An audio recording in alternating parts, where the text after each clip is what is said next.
झारखंड के अब सभी विधायक और मंत्री दरी बिछाकर सोएंगे। जी, आज विधानसभा के बजट सत्र के दौरान सदन पटल पे एक आवाज गूंजती नजर आई कि झारखंड में अब विधायकों को पैसे कम पड़ रहे हैं, पैसे फर्नीचर खरीदने के लिए।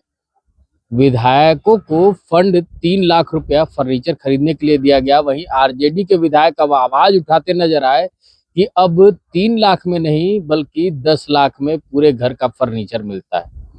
तो ऐसे में एक सहमति से और एक सुर से सत्ता पक्ष हो या विपक्ष हो, तमाम विधायकों ने उनके हामी में हाँ भर दी।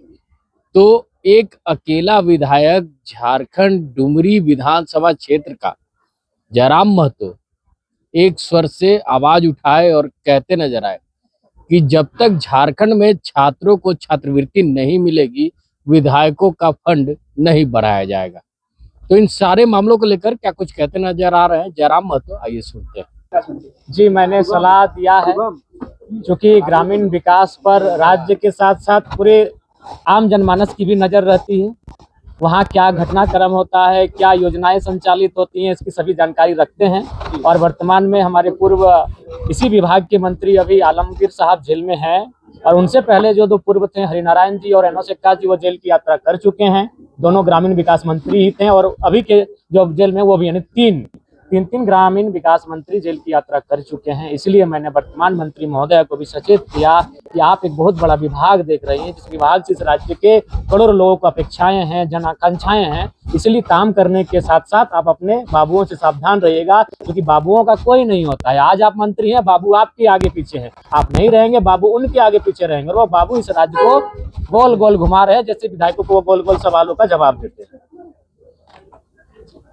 ये कल जो है आप बोले थे कि मेरा आवाज बेच के जो है छात्रों को छात्रवृत्ति दी जाए, सत्ता पक्ष के विधायक बोले 3 लाख कम पड़ रहा है आवाज। नहीं, हमने उसमें भी पता नहीं रिकॉर्ड, सिराज जी रिकॉर्ड में वॉइस नहीं आया। सही बात है, जब उन्होंने इस बात को कहा कि 3 लाख रुपए फर्नीचर मैंने मिला है, उसको 10 लाख किया जाए, सभी विधायकों ने लगभग बेंच पीटा। सिर्फ मैंने कहा कि आप लोग दरी बिछा के सोइए, क्योंकि आवाज वॉइस रिकॉर्ड नहीं हुआ, क्योंकि हम लोग का कैमरा उसमें ऑफ रहता है। जो बोलते हैं, मैं अकेला विधायक था सदन में जिसने कहा कि नहीं, अगर नहीं ये 3 लाख में कुछ हो रहा है तब दरी बिछाइए। एक मोटा सा आता है फॉर्म जिसको बोलते हैं, वो रुए का होता है, उसमें आप सोइए, लेकिन 1 भी रुपया विधायकों को सुविधा के लिए नहीं दिया जाएगा। एकमात्र जयराम महतो ने इस आवाज को उठाया सदन के अंदर, बाकी सभी विधायक मेज पीट रहे थे। जब सुरेश पासवान जी ने इस बात का प्रस्ताव सदन में लाया कि 3 लाख रुपए में फर्नीचर, बेड इत्यादि नहीं हो रहा है, सोफा इत्यादि, उसे 10 लाख किया जाए, सभी मेज पीट रहे थे। सभी विधायक, बीजेपी के, कांग्रेस के, जेएमएम के, आरजेडी के, तमाम विधायक मेज पीट रहे थे। अकेला जयराम महतो ने कहा अगर नहीं है तब दरी मंगाइए, मोटा सा दरी मंगाइए और बिछा कर सोइए। लेकिन अब जब तक छात्रवृत्ति नहीं, जब तक इस राज्य के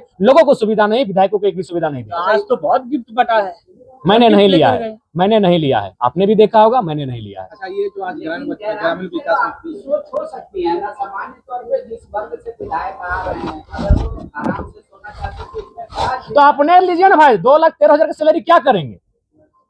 और बाकी जो इधर अन्य आए, अभी मैंने वही एक्सप्लेन किया। एक साल से सड़क नहीं बना, पुलिया नहीं बना, काम नहीं होता तो कहाँ से आएगा कमीशन? तो 2,13,000 है ना भाई, उसे करिए ना। आज के दौर में अगर कोई 30,000 की सैलरी उठाता है पांडे जी, तो वो संतोषजनक जीवन यापन कर रहा है, पत्नी के साथ, बच्चों के साथ, 2-4 रिश्तेदारों के साथ, उनको अच्छा जीवन यापन हो रहा है। आपको 2 लाख की सैलरी में अगर आप अपना जीवन यापन नहीं कर रहे हैं तो बड़ा विचित्र बात है। आज जो बजट चर्चा हुई ग्रामीण विकास पर, क्या कहेंगे? देखिए, ग्रामीण विकास का बजट निसंदेह बहुत बड़ा बजट है बाकी की तुलना में, लेकिन अभी भी अगर हम उसका तुलनात्मक अध्ययन करें तो हमें लगता है काफी कम है। वही मैंने उदाहरण दिया कि शहर में जो लोगों के खर्चे हैं और गांव में जो खर्चे हैं, गांव में जो आमदनी है और शहर में जो आमदनी है वो 2 गुना है। शहर और गांव में 2 गुना का अंतर है। तो गांव को अगर हम सशक्त करना चाहते हैं तो गांव के लोगों की आमदनी को, गांव के कार्यों को, गांव में जो भी योजनाएं जाती हैं उनको बेहतर तरीके से लेकर जाना होगा। जब हम गांव जाते हैं तो हम लोग काम की बात करते हैं, जब हम काम की बात करते हैं तो मनरेगा की बात करते हैं, जब हम मनरेगा की बात करते हैं तो मनरेगा के घोटाले सामने आते हैं। मैं और साथ ही साथ मैं मंत्री जी को तो आपके माध्यम से, क्योंकि सदन में आज उतना समय मिला नहीं, आपके माध्यम से कहना चाहूंगा कि मनरेगा से राज्य सरकार को भी सीख लेना चाहिए। क्योंकि मनरेगा की योजना जब प्लान हो रही थी, प्लानिंग इसका किया जा रहा था, तो किसी पदाधिकारी ने सजेशन किया था कि इसे फ्री में दिया जाए। एक्चुअली वास्तव में मनरेगा की योजना फ्री योजना थी, लेकिन एक अधिकारी ने कहा कि आप उनसे लकड़ी कटवा लीजिए, आप उनसे जंगल में जाकर पत्ते चुनवा लीजिए, आप उनसे जाकर मिट्टी कटवा लीजिए, सड़क के धूल कण साफ करवा लीजिए, लेकिन फ्री में पैसा ना दिया जाए, वही मनरेगा है। मनरेगा में करप्शन होने के बाद भी आज अर्थव्यवस्था की एक रीढ़ बना हुआ है मनरेगा। उससे राज्य सरकार को भी सोचना चाहिए, जो वो मैया सम्मान लेकर आए, और सभी राज्यों को जो अपने वोट बैंक के चक्कर में फ्री लेकर आ रहे हैं। मनरेगा उसका सबसे बड़ा उदाहरण है। मनरेगा भी इसी प्रकार की स्कीम थी, फ्री में देने वाली स्कीम थी, लेकिन उस कमेटी में जो पदाधिकारी बैठे थे उनमें से कुछ ने सजेस्ट किया कि आप उनसे जंगल में लकड़ी कटवा लीजिए, उनसे मिट्टी कटवा लीजिए, जो सड़क है उन सड़क में जो धूल और कंकड़ पड़ रहे हैं उनसे उनको चुनवा लीजिए, लेकिन श्रम करवाइए और पैसा दीजिए, वही मनरेगा है। देखिए, केंद्र और राज्य के बीच जो मनभेद चल रहा है, मतभेद इसे नहीं कहेंगे। मतभेद का मतलब था कि भाषणों में एक दूसरे का विरोध करते, कार्यक्रमों में एक दूसरे का विरोध करते, नीतियों में एक दूसरे का विरोध करते हैं, लेकिन योजनाओं में, विकास में एक दूसरे का सहयोग करते हैं, उसे कहते हैं मतभेद। लेकिन अगर केंद्र और राज्य के बीच मनभेद है और उस मनभेद का दुष्परिणाम है कि राज्य की जनता झेल रही है, आपने बिल्कुल ऐसा वाजिब सवाल उठाया है। और आज जितनी भी योजनाएं जो हमारे राज्य में पेंडिंग है, अभी देखिए सबसे बड़ा समस्या का सामना होगा पानी को लेकर।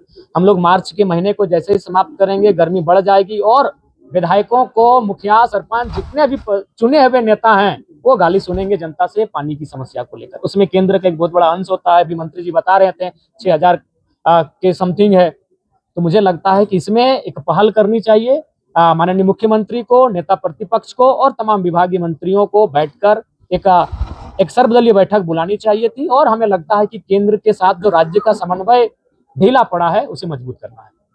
तो सुना आपने, जयराम महतो ने किस तरह से सारे विधायकों को चुप करा दिया। जी हाँ, सारे स्तब्ध हो गए।